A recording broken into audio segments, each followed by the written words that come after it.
오늘 우리가 아침에 읽은 이사야서 53장의 말씀을 가지고 계속해서 은혜를 나누도록 하겠습니다. 우리가 이 9절의 말씀을 보니까는 주님의 장사 지냄이 나와 있습니다.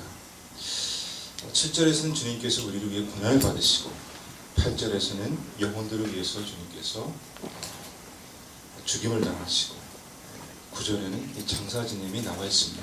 그런데 그의 무덤은 죄인들과 함께 했지만 그는 부자와 함께 있었다.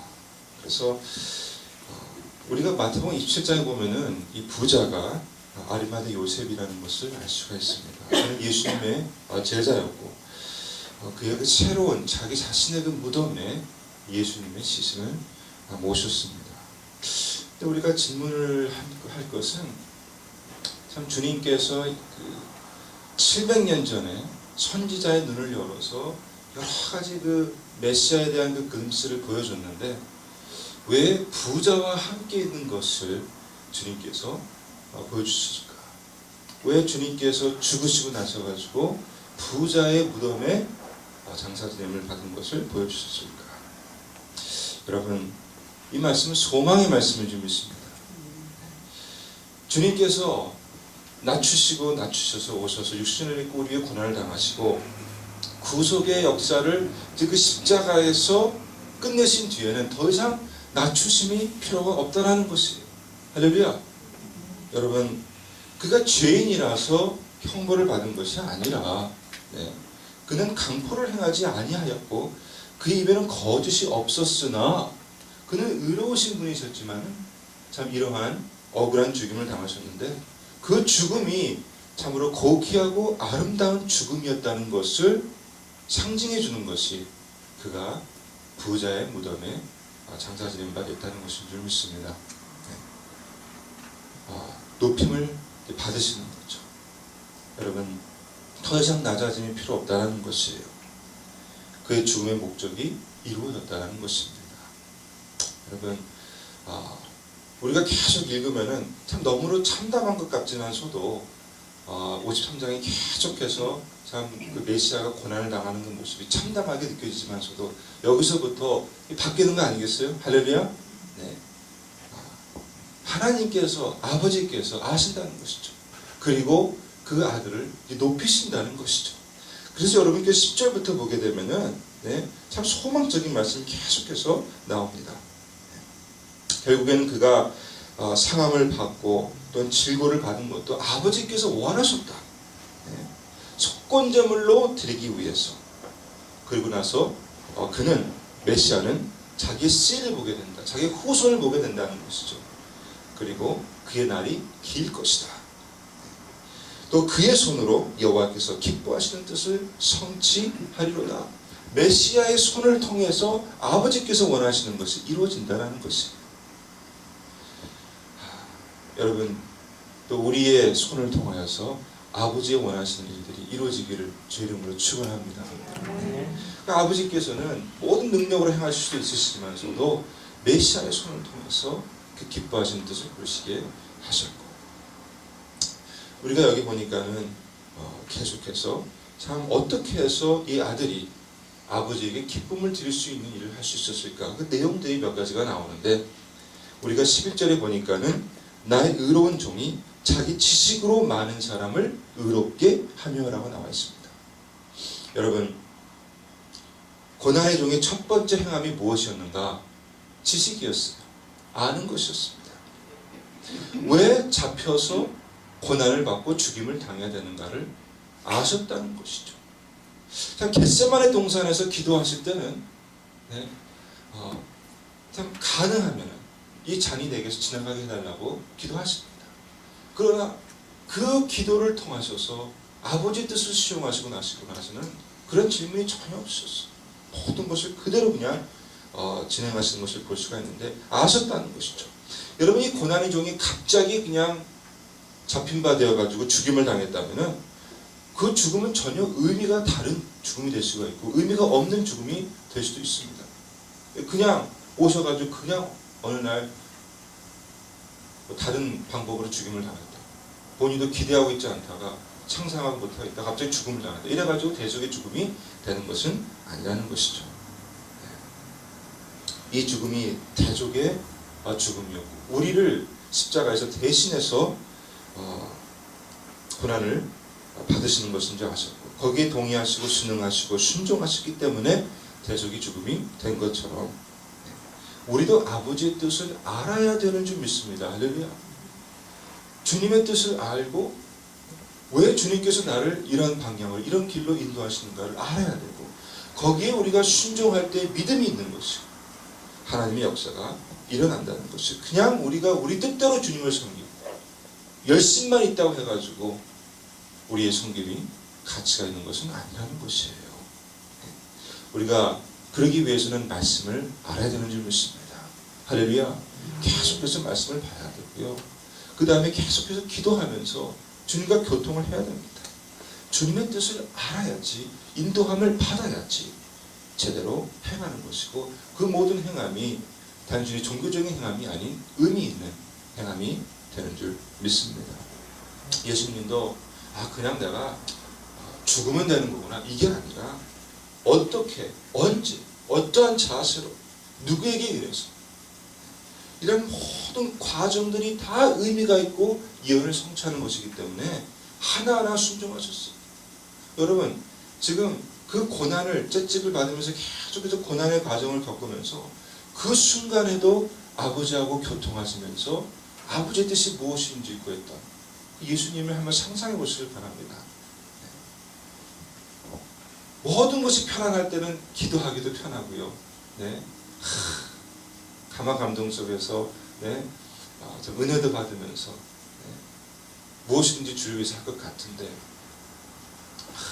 고난을 받고 끌리고 가슴연류관 수고하는 그러한 과정에서도 계속해서 아버지하고 동행하면서 기도하시면서 여기에서 지금 이 순간에 아버지 뜻이 무엇인가를 구하는 그 예수님의 모습.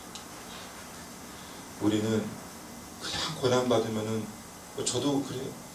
먼저 하나님 why?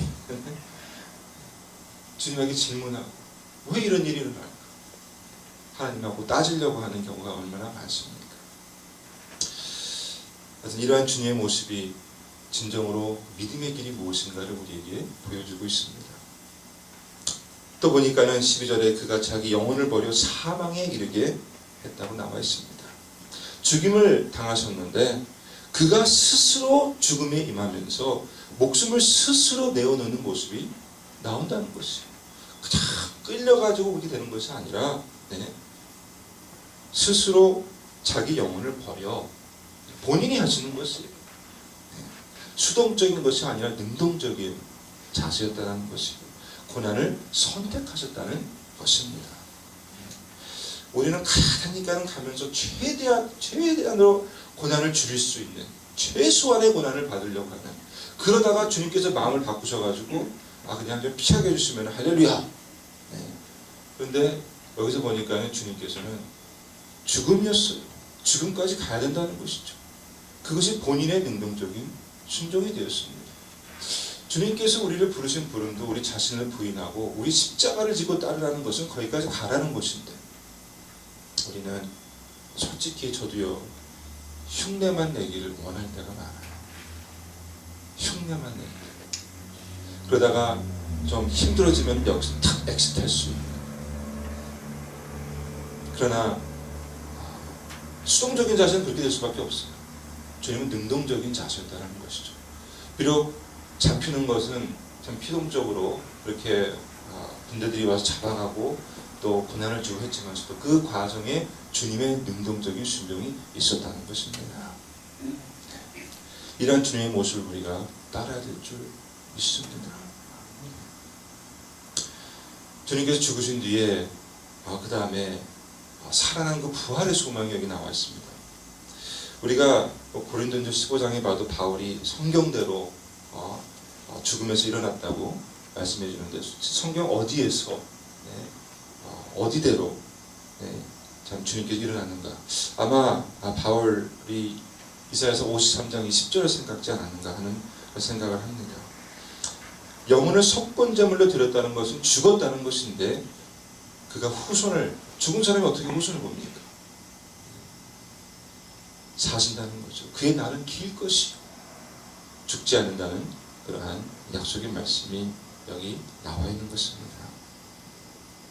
우리가 이 말씀을 읽을 때에 참 우리도 분명 그 죽음에 순종하고 나아갈 때에 씨를 보게 되는 줄 믿습니다. 참으로 우리 안에 생명이 넘쳐나서 우리도 그 생명을 체험할 뿐만 아니라 우리 주의 영혼들이 하나님의 말씀을 보게 되고 삶 속에서 체험하게 되는 것이 우리의 삶을 통해서 보게 되는 것이 듣는 것만이 아니라 보게 되고 그 다음에 참 구원으로 나오는 그 놀라운 역사, 이런 역사가 우리 삶을 통해서도 일어나는 줄 믿습니다. 여러분 12절에 보니까는 그러나 그가 많은 사람의 죄를 담당하며 범죄자를 위하여 기도하였느니라. 하나님 우편에 앉아서 이제 그 주님께서 우리를 위해서 중보기도 하신다는 것이죠. 그냥 거기서 끝나신 것이 아니라 지금까지 하나님 우편에 앉으셔서 우리를 위해서 중보기도하고 계신다는 것이죠. 우리 대속의 역사가 끝났는데 왜 주님께서 기도하고 계시나? 여러분, 구원파처럼 구원받았으니까는 기도할 필요도 없고 이제 다 끝난 것이 아닌 줄 믿습니다. 할렐루야. 주님께서 우리를 구원하시고 대속하신 그 이유가 있는데, 그거는 우리의 삶을 통해서 하나님을 영화롭게 하고 또 하나님의 아들로 지으신 바 되는 그 놀라운 성화 역사를 이루시기 위함입니다.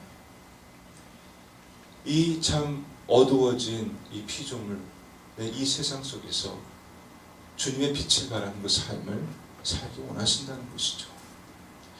그냥 구원받았으니까 마치 그냥 보험 들어놓은 것처럼 스스로를 안위시키면서 그냥 자기 멋대로 자기 원하는 대로 사는 그리스도인들이 꽤 되는 줄 알고 있습니다.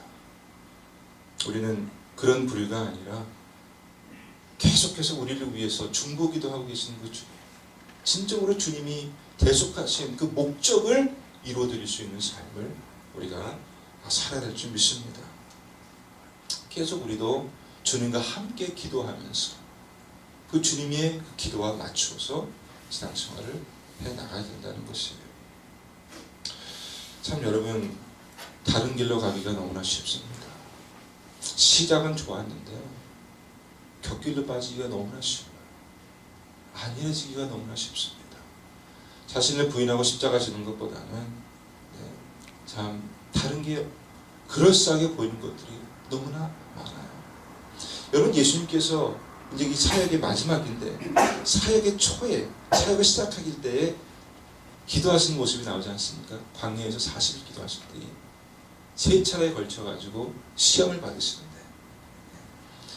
시험하는 자가 예수께 나와서 이르되 내가 만일 하나님의 아들이여 명하여 이 돌들로 떡덩이가 되게 하라.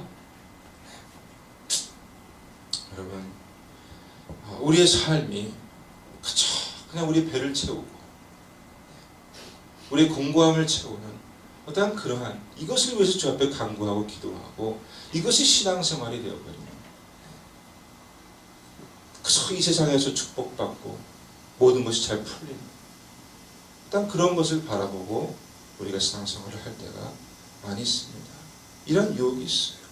예수님 당시에도 많은 사람들이 참 오병이어의 기적을 통해서 먹을 것을 얻고 나서 야, 이분이 우리의 왕이 됐으면 좋겠다 하면서 그를 높이고 따르려는 사람들이 많이 있었다는 것이에요.